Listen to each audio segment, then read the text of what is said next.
नमस्कार मित्रों, राय judicial classes से मैं डीके राय। और आज हम लोग सीआरपीसी के जिस टॉपिक की चर्चा करेंगे उस टॉपिक का नाम है recording of confession and other statement. और ये प्रोविजन सीआरपीसी के 164 में मिलता है।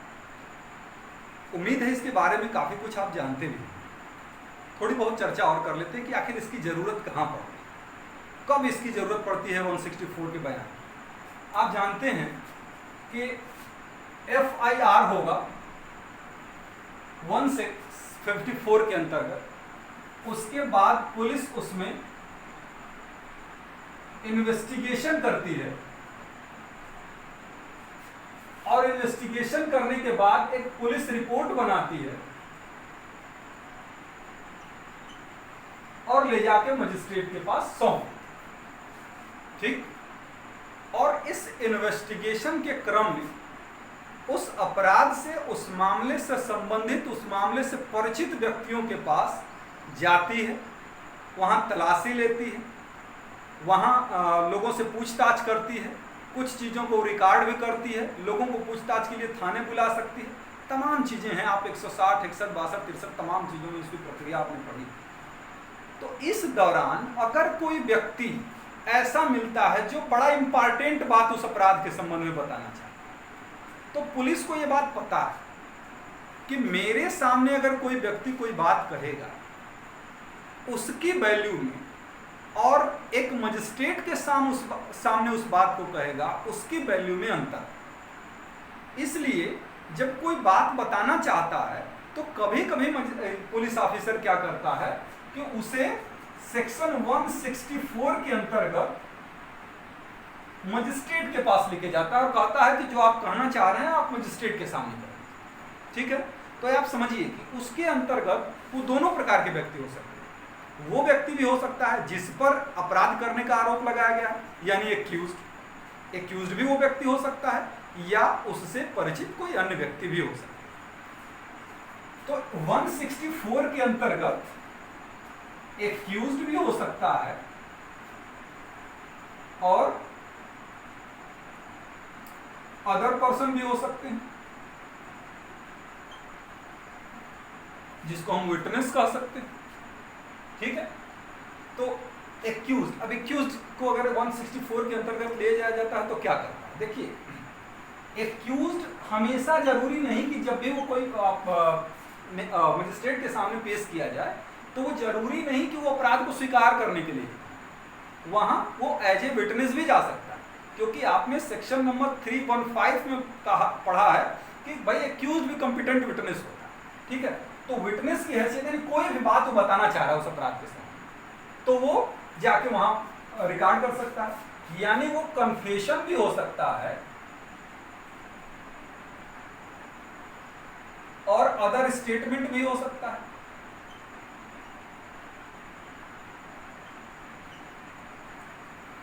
ठीक,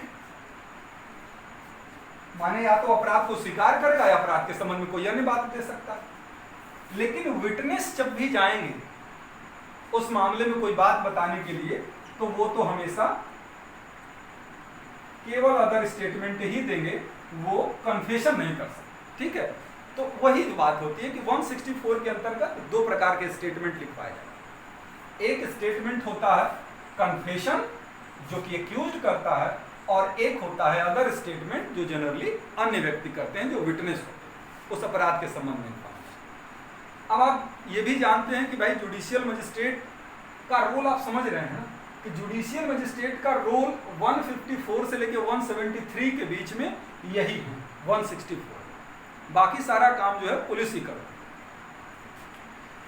है। यहाँ 164 के अंतर्गत जुडिशियल मजिस्ट्रेट का भी काम आता है। थोड़ा सा समझ में तो आया ही होगा कि जैसे अगर मान लीजिए कन्फेस करना चाहता, एक्यूज्ड कन्फेशन करना चाहता, तो अब क्या होगा कि पुलिस से किया गया कन्फेशन की तो कोई वैल्यू होती नहीं।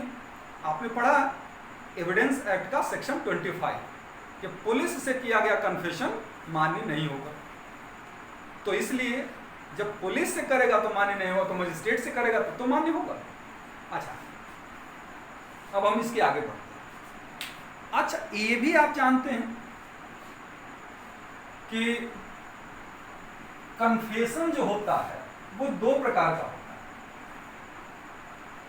पहले उससे पहले आप लोग मीनिंग देख लीजिए कि कन्फेशन कहते किसको। ये बात हम लोग समझ लिए कि 164 की जरूरत कहाँ पड़ती है।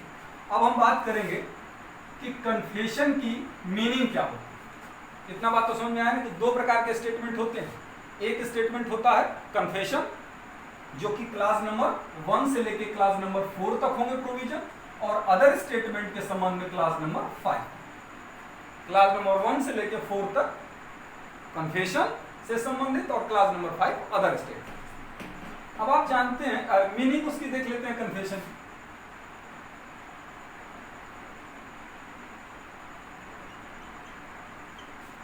कन्फेशन की मीनिंग क्या होती है? देखिए, कन्फेशन को किसी भी एक्ट में, कोड में, यानी कि न तो एविडेंस एक्ट में न ही सीआरपीसी में कहीं डिफाइन नहीं किया गया।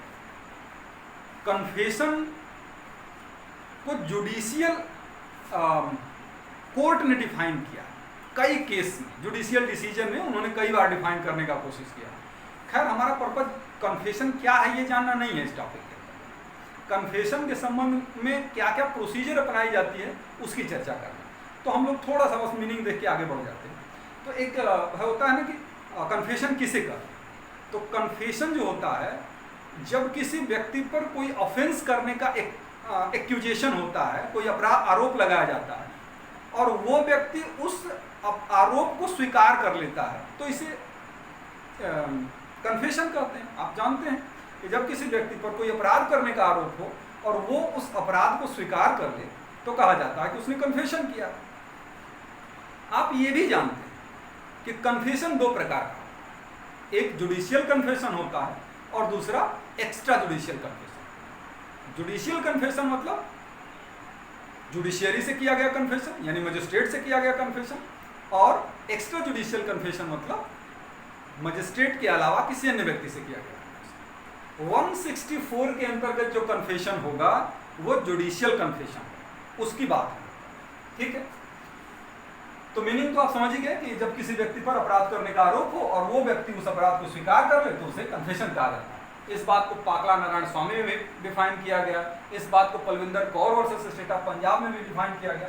तो खैर वो सब पर्पज नहीं है, यहाँ कन्फेशन क्या है ये जानना नहीं है, उसके संबंध में प्रोसीजर है।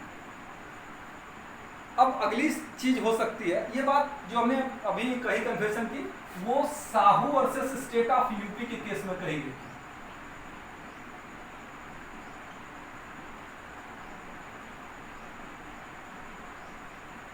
Sahu versus state of UP 1962 की केस है, 1962 की केस है, इसी में यह बात बताई। अब हम आगे बढ़ते हैं। अगला क्वेश्चन है,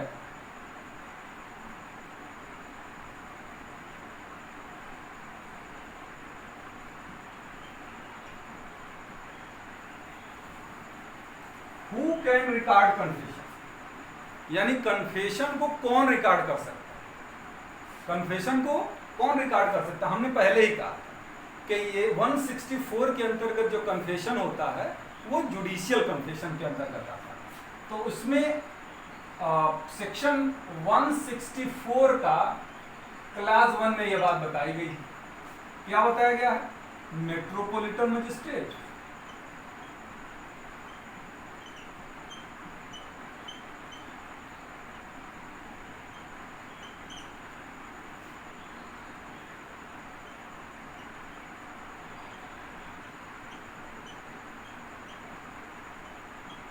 जुडिशियल मजिस्ट्रेट। देखिए, कन्फेशन सिर्फ यही लोग रिकॉर्ड कर सकते हैं। मेट्रोपॉलिटन मजिस्ट्रेट हो सकता है या जुडिशियल मजिस्ट्रेट हो सकता है। कुछ लोगों के मन में या कभी कभी ये भ्रम हम सबको हो जाता है कि केवल वही मेट्रोपॉलिटन या जुडिशियल मजिस्ट्रेट कर सकता है जिसे उस मामले में ट्रायल करने की जुरिस्डिक्शन है। ऐसा नहीं,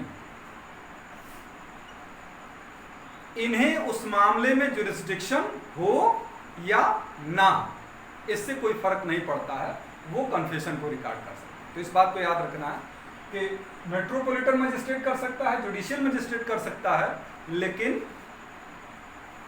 जरूरी नहीं कि वही जुडिशियल मजिस्ट्रेट या मेट्रोपॉलिटन मजिस्ट्रेट करे जिसे उस मामले में जुरिस्डिक्शन है। जुरिस्डिक्शन न होते हुए भी वो कर सकता है। अब एक बात और इसमें जान लेना है कि एग्जीक्यूटिव मजिस्ट्रेट और पुलिस ऑफिसर,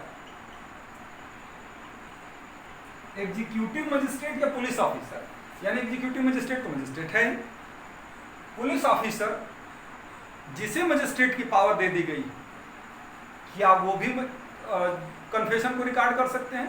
बिल्कुल, ये कन्फेशन को रिकॉर्ड नहीं कर सकते। ऐसा इसलिए है क्योंकि देखिए, पुलिस कन्फेशन को रिकॉर्ड नहीं कर सकती, ये बात हमने एविडेंस एक्ट में बखूबी पढ़ा। लेकिन यहां हमने बात की ऐसा पुलिस ऑफिसर जो कि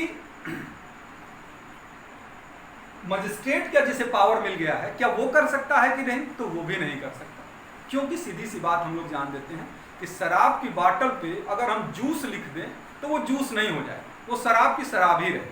तो वैसे ही पुलिस का जो भय है वो व्यक्ति में रहता है, और कन्फेशन हमेशा वॉलंटरली होना चाहिए, स्वेच्छापूर्वक, बिना किसी डर भय के होना चाहिए। तो इसलिए पुलिस ऑफिसर को अगर मजिस्ट्रेट की भी पावर मिल जाती है तो भी कन्फेशन रिकॉर्ड नहीं करवा सकता, एग्जीक्यूटिव मजिस्ट्रेट भी नहीं करवा सकता। क्यों नहीं करवा सकता? जुडिशियल मजिस्ट्रेट ही क्यों करवा सकता? उसके पीछे कारण ये होता है कि ये जुडिशियल सिस्टम का पार्ट है, और स्वाभाविक है कि जब इसे आगे जाके कोर्ट में ही इसका ट्रायल होना है तो हम क्यों ना जुडिशियल मजिस्ट्रेट के सामने करवाएं, और जुडिशियल मजिस्ट्रेट के सामने करने से उसकी विश्वसनीयता बनी रहती है। इस क्योंकि अगर आपने स्टेटमेंट देने के बाद अपने बयान से पलटे तो उसके लिए तमाम लीगल प्रोविजन भी हैं। हो सकता है कि आपको फॉल्स एविडेंस देने के लिए आपको आईपीसी की धारा 193 के अंतर्गत कन्विक्ट किया जा सकता है, तो तमाम उसके परिणाम भी हो सकते हैं, लेकिन इनके सामने बोलने पर कोई कॉन्सिक्वेंस ऐसा नहीं होता। तो इसलिए ये लोग जो है कन्फेशन कराने में योग्य नहीं होते 164 के अंदर। ठीक बात।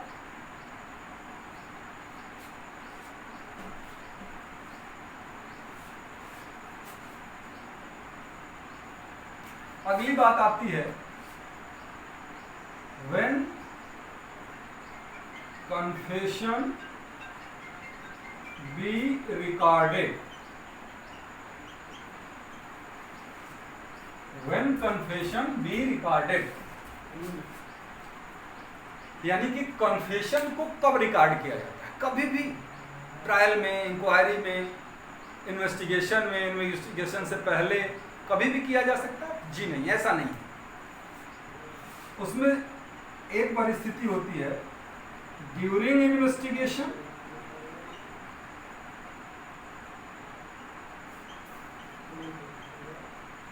ड्यूरिंग इन्वेस्टिगेशन और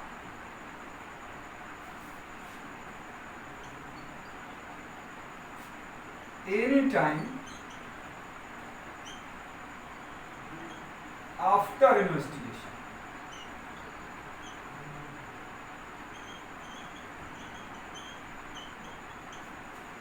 ड्यूरिंग इन्वेस्टिगेशन और आफ्टर इन्वेस्टिगेशन, कभी भी अन्वेषण के समय या अन्वेषण के पश्चात कभी भी किया जा सकता है, बट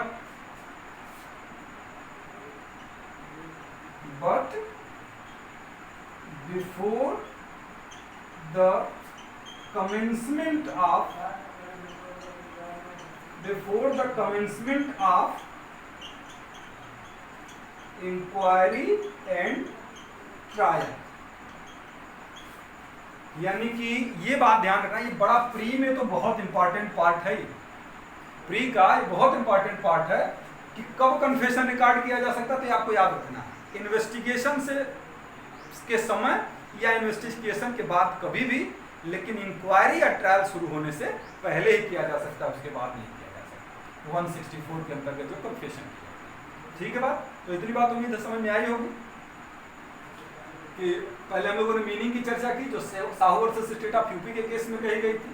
फिर उसके बाद हम लोगों ने देखा कि कौन रिकॉर्ड कर सकता है कन्फेशन को, तो मेट्रोपॉलिटन मजिस्ट्रेट कर सकता है, जुडिशियल मजिस्ट्रेट कर सकता है, यही कर सकते हैं। एग्जीक्यूटिव मजिस्ट्रेट या पुलिस नहीं कर सकता। कब? तो ड्यूरिंग इन्वेस्टिगेशन या आफ्टर इन्वेस्टिगेशन, लेकिन इंक्वायरी और ट्रायल से पहले। ठीक, अब आगे बढ़ते हैं।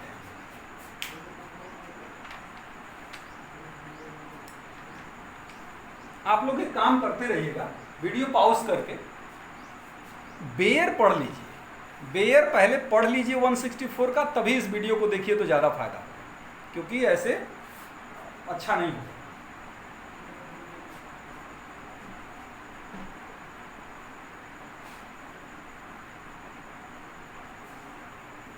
अब हम इसके आगे बढ़ते हैं,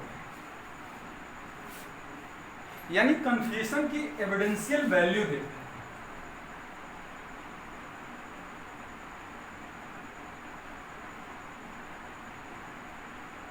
एविडेंशियल वैल्यू तो आप समझ ही रहे हैं कि आखिर जब कन्फेशन 164 के अंतर्गत किया जाएगा तो उसका क्या प्रभाव होगा, उससे हम क्या कर सकते हैं।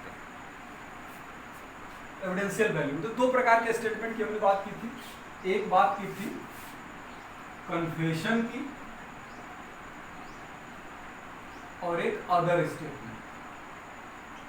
आप दोनों बातें समझ रहे हैं? यानी एक तो होगा कन्फेशन, जो एक्यूज अपने ऊपर लगा के अपराध को स्वीकार करता है, वो 164 में होता है, और एक जो होता है अदर स्टेटमेंट जो 165 के अंतर्गत 164 के क्लास 5 के अंतर्गत होता है, वो किसी अन्य व्यक्ति विटनेस जब कोई चीज देखा हो तो बताता है, तो ये रिकॉर्ड करवाया जाता है। जो कन्फेशन है वो सब्सटेंटिव पीस ऑफ एविडेंस हो सकता है। क्या हो सकता है? सब्सटेंटिव पीस ऑफ एविडेंस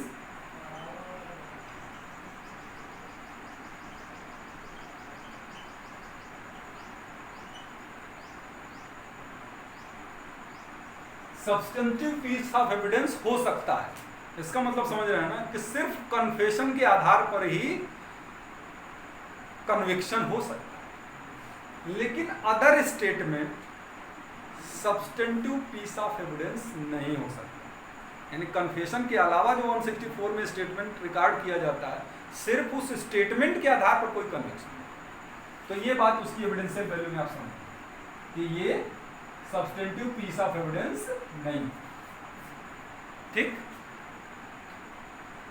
लेकिन कोई कन्फेशन तभी वैलिड माना जाता है जब उसमें कुछ सावधानियां बरती जाती हैं।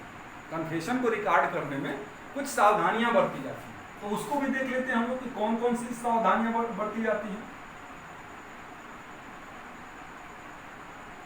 प्रिकॉशन, कौन कौन से प्रिकॉशन लेने होते हैं, तो उसमें ये बात सब कहां बताई गई है? सेक्शन 164 क्लास 2 के अंदर। ठीक, अब सावधानियों में देखिए सबसे इंपॉर्टेंट चीज क्या है, बताया जाएगा he is not bound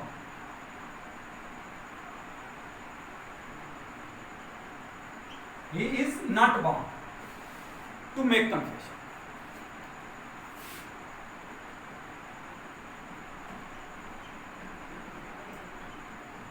He is not bound to make confession, यानी जब भी कन्फेशन मजिस्ट्रेट को रिकॉर्ड करना होगा तो ये बात बताएगा कि देखो भाई, तुमको कन्फेशन करने के लिए बाध्य नहीं किया जा रहा, तुमको इच्छा हो तो बताओ। और दूसरी बात क्या बताएगा, देखिए बहुत टाइम लग जा रहा, आप नोट कर लें। दूसरी बात क्या बताएगा कि that if he makes a confession it may be used as evidence against him. That if he make a confession may be used as evidence against him, यानी यदि वो कन्फेशन करता है तो वह उसके विरुद्ध एविडेंस के रूप में प्रयोग किया जाए। ठीक, तो करने के लिए बाउंड नहीं हो, और अगर करोगे तो तुम्हारे अगेंस्ट एविडेंस के रूप में यूज किया जाए। अब तीसरी चीज क्या होगी? तीसरी चीज ये है कि मजिस्ट्रेट तभी उसको रिकॉर्ड करता है जब इस बात से पूरी तरीके से वो सेटिस्फाई हो जाता है कि वो वॉलंटरली की गई। लिख लें तीसरे में कि magistrate must be satisfy that confession is being made voluntarily. Magistrate must be satisfy that confession is being made voluntarily, यानी कि इस बात से जब वो संतुष्ट हो जाएगा कि जो कन्फेशन किया जा रहा है वो पूरी तरीके से स्वेच्छा से किया जा रहा है, तभी रिकॉर्ड करेगा। और रिकॉर्ड करने के बाद चौथी बात जो इंपॉर्टेंट है वो ये है सिग्नेचर। किसके? मजिस्ट्रेट भी सिग्नेचर उस पर करता है और एक्यूज्ड भी उस पर करता है। एक्यूज अपने स्टेटमेंट के नीचे करेगा और मजिस्ट्रेट कहाँ करेगा? एक लाइन लिखता है, क्लास नंबर 3 में वो स्टेटमेंट दिया है कि मैंने इसको पूरी तरीके से समझा दिया है, बुझा दिया है कि ये करने के लिए बाध्य नहीं है, लेकिन मुझे ऐसा लगता है कि ये जो है स्वेच्छा से कन्फेशन किया जा रहा है, तो वो स्टेटमेंट लिखेगा, फिर उसके नीचे अपना सिग्नेचर करेगा। तो सिग्नेचर दोनों के होंगे, मजिस्ट्रेट का भी होगा और एक्यूज्ड का भी होगा। तो ये चीजें जो हैं वो होनी चाहिए कन्फेशन में, ये सावधानियां बरती जानी चाहिए, तभी वो वैलिड हो पाएगा। बताया जाएगा कि तुम बाउंड नहीं हो, करोगे तो तुम्हारे विरुद्ध लागू होगा। उसके अलावा वो मजिस्ट्रेट सेटिस्फाई हो जाना चाहिए कि वो इच्छा से किया जा रहा है और दोनों के सिग्नेचर है, ठीक है। उसके अलावा भी एक आध बात है, उसको भी आप समझ लीजिए।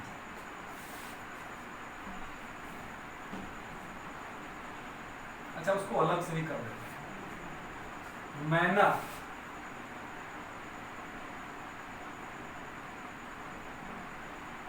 मैनर ऑफ रिकॉर्ड कन्फेशन, माने किस तरीके से उसको रिकॉर्ड किया गया। तो मैनर जो बताया गया है वो बताया गया है सेक्शन 281 में, ठीक है। सेक्शन 281 में बताया गया है मैनर। और क्या बताया गया है तो देखिए, कन्फेशन को रिकॉर्ड करने का तरीका वहां बताया गया है और ये बताया गया है कि कन्फेशन के जब नोट किया जाएगा तो उससे पहले मजिस्ट्रेट एक मेमोरेंडम तैयार करेगा। और इस बात को देखिए, उस सेक्शन को आप पढ़ेंगे तो बात समझ में नहीं आएगी, बस एक लाइन में आप समझ लीजिए उसमें होता क्या है। कन्फेशन का मतलब एक 281 ये कहता है कि न्यायालय की भाषा में, या अगर वो नहीं समझता तो उसकी भाषा में जो उसको समझ में आ सके, एक क्वेश्चन तैयार किया जाएगा लिस्ट, और वो क्वेश्चन आंसर के रूप में कन्फेशन रिकॉर्ड किया। मैंने आपने क्वेश्चन क्या पूछा और उसके जवाब में उसने आंसर क्या दिया, ठीक है। तो इस तरीके से क्वेश्चन आंसर के रूप में पूछा जाएगा कन्फेशन के रिकॉर्ड। तो 281 में यही सारी चीजें बताई गई। तो 281 का भी पालन करना है, ये भी एक प्रिकॉशन में भी रख सकते हैं, उसका मैनर भी यही। 281 एक बार पढ़ लीजिएगा कि मेमोरेंडम तैयार करेगा, उसके अलावा कन्फेशन न्यायालय की भाषा में होगा, अगर न्यायालय की भाषा नहीं समझता तो एक द्विभाषिया होगा जो उसकी भाषा में उसको समझाएगा। कन्फेशन हमेशा क्वेश्चन और आंसर के रूप में होगा, यानी क्या क्वेश्चन पूछा गया उसके जवाब में उसने क्या आंसर दिया, तो इन सब चीज़ों को ध्यान में रखा जाएगा, ठीक है। एक केस भी पढ़ लीजिए उसके सावधानी में, Sarwan Singh versus state of Punjab. Sarwan Singh versus state of Punjab, Sarwan Singh versus state of Punjab.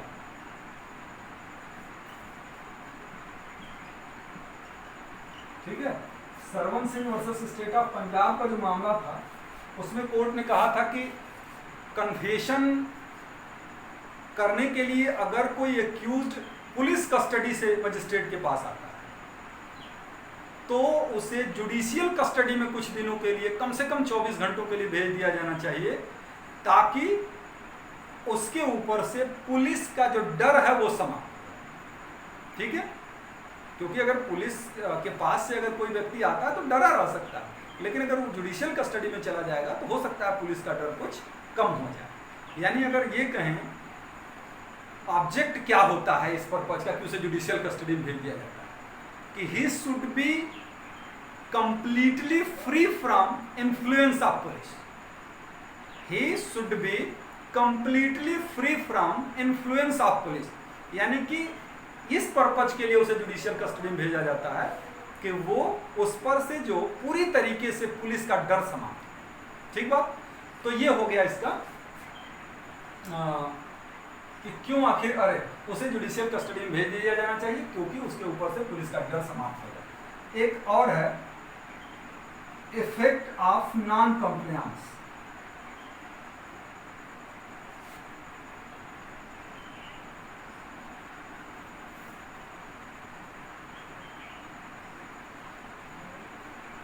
मतलब बता रहे हैं कि क्या इफेक्ट हम बता रहे हैं। ये वो बात मैं कर रहा हूं कि अगर मान लें कोई कन्फेशन करने में 164 में जो फॉर्मेलिटी, जो प्रिकॉशन बताए गए हैं, उन तरीकों से कन्फेशन नहीं किया जाता, तो फिर उसका क्या इफेक्ट होगा? उस इफेक्ट को सेक्शन 463 में बताया गया। सेक्शन 463 में बताया गया कि अगर कोई जो प्रिकॉशन है उस प्रिकॉशन को नहीं लिया गया, कन्फेशन रिकॉर्ड कर लिया गया, तो क्या होगा? 463। तो 463 क्या कहता है? 463 कहता है कि भैया अगर उस देखेगा कि जो असावधानी हुई उसके साथ, माने जो फॉर्मेलिटी को कंप्लीट नहीं किया, उस फॉर्मेलिटी का उस एक्यूज पर फर्क क्या पड़ा, अगर लगता है कि उस पर फर्क विपरीत पड़ा है, तो वो फिर ऐसी कन्फेशन को वैलिड नहीं मानेगा, और लगता है कि उसको कोई फर्क नहीं पड़ा है, उसके लिए वो एविडेंस ले सकता है, तो वो फिर ऐसे कन्फेशन को वैलिड कन्फेशन कर सकता है। तो ये बात सेक्शन 463 में बताई गई है, तो इसको भी याद रखना है। तो ये पूरा हो गया हम लोगों का कन्फेशन के संबंध में बात, कि 164 के अंतर्गत हो। एक बार पूरा समरी हम लोग रिवीजन कर रहे हैं। आप जानते हैं कि इन्वेस्टिगेशन के में आप पुलिस इन्वेस्टिगेशन करती है, लेकिन इन्वेस्टिगेशन के दौरान जो जो स्टेटमेंट कोई व्यक्ति देता है, उस स्टेटमेंट का यूज कहाँ हो सकता है? 162 में आपने पढ़ा हुआ।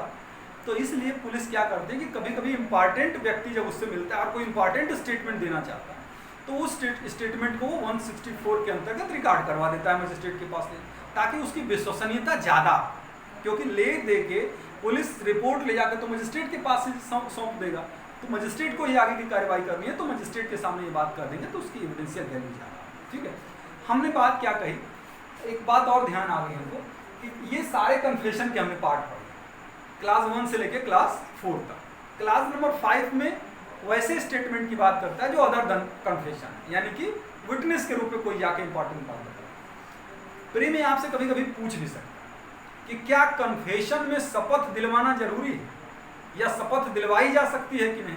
तो नहीं, कन्फेशन रिकॉर्ड करते समय शपथ नहीं दिलवाई जा सकती। लेकिन जो स्टेटमेंट कन्फेशन के अलावा है, जो क्लास 5 के अंतर्गत किया जाता है, उसमें मजिस्ट्रेट चाहे तो शपथ दिलवा सकता है, चाहे तो शपथ नहीं दिलवाएगा। जनरली दिलवाया जाता है वो अलग बात है, लेकिन उसमें दिलवा सकता है, ऐसा लिखा है। तो दिलवा भी सकता है, नहीं भी दिलवा सकता, ताकि अगर वो शपथ जैसे पे जो बात कहेगा, अगर बाद में अपनी बात से मुकर जाएगा, तो उसे शपथ भंग का तो कम से कम दोषी ठहराया ही जा सकता। तो ये है प्रोविजन आपको 164 का। और जो बात नहीं समझ में आई होगी, फ़ोन करके पूछ लीजिएगा। धन्यवाद।